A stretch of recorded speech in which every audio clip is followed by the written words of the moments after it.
एक समय की बात है। एक छोटे से गांव में एक पुरानी हवेली थी, जहां एक जादुई मटका रखा गया था। ये मटका अद्भुत शक्तियों से भरा हुआ था, जो किसी भी व्यक्ति की इच्छाओं को पूरा कर सकता था। एक दिन गांव के एक छोटे से लड़के रोहन ने इस जादुई मटके के बारे में सुना। रोहन, जो अपने परिवार को खुशियां देना चाहता था, उसने फैसला किया कि वह जादुई मटके को खोजेगा। उसने अपने दोस्त राजू का साथ लिया। क्या हुआ रोहन, इतनी सुबह सुबह सब कुशल तो है? हाँ हाँ, राजू है तो सब ठीक। लेकिन मेरे भाई, मैं तुमसे एक सलाह लेने आया हूँ। राजू बोला। क्या सलाह लेने आया है रोहन? रोहन बोला। अरे राजू, मैंने एक रहस्यमयी मटके के बारे में सुना है। मटका इतना चमत्कारी है कि किसी इंसान की रातों रात किस्मत पलट सकता है। राजू मुस्कुराते हुए बोला। अरे वाह, कहाँ है ऐसा जादुई मटका? फिर तो मैं भी उस चमत्कारी मटके को देखना चाहता हूँ।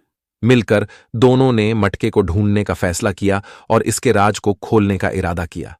उनकी यात्रा अनोखी कहानियों से भरी हुई थी। वे एक अजीब वन में जा पहुंचते हैं, जहां उन्हें भयानक राक्षसों का सामना करना पड़ा। ठहरो, कहाँ जा रहे हो बालक?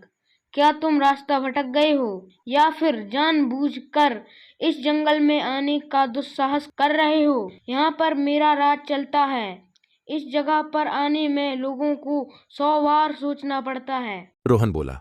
कौन है आप और हमारा रास्ता क्यों रोक रही हो? हम आपका कुछ बिगाड़ने नहीं आए हैं, हम तो किसी वस्तु को तलाश रहे हैं। हा हा हा हा, मैं जानती हूँ तुम किस वस्तु को तलाश रहे हो।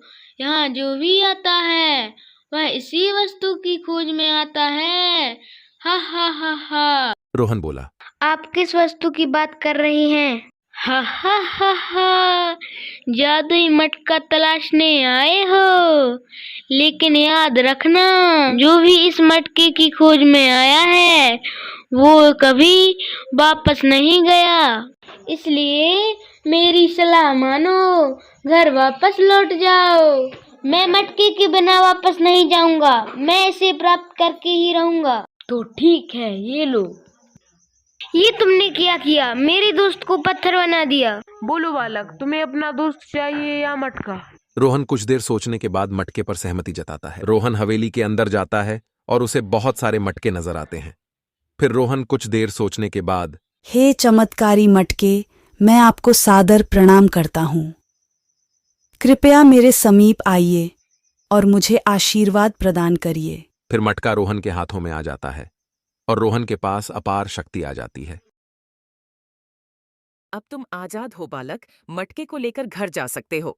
अब रोहन मटके को प्रणाम करता है और कहता है, हे चमत्कारी मटके, मुझ पर दया करो और इस दुष्ट राक्षसी को पत्थर में बदल दो और मेरे दोस्त के साथ साथ पत्थर हुए सभी इंसानों को इंसानी रूप दे दो।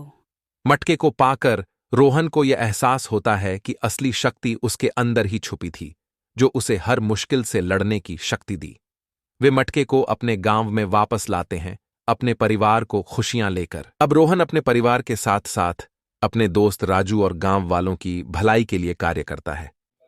ये कहानी हमें सिखाती है कि साहस और अपने आप पर विश्वास रखने से हम किसी भी मुसीबत का सामना कर सकते हैं और असली ताकत हमारे अंदर ही होती है।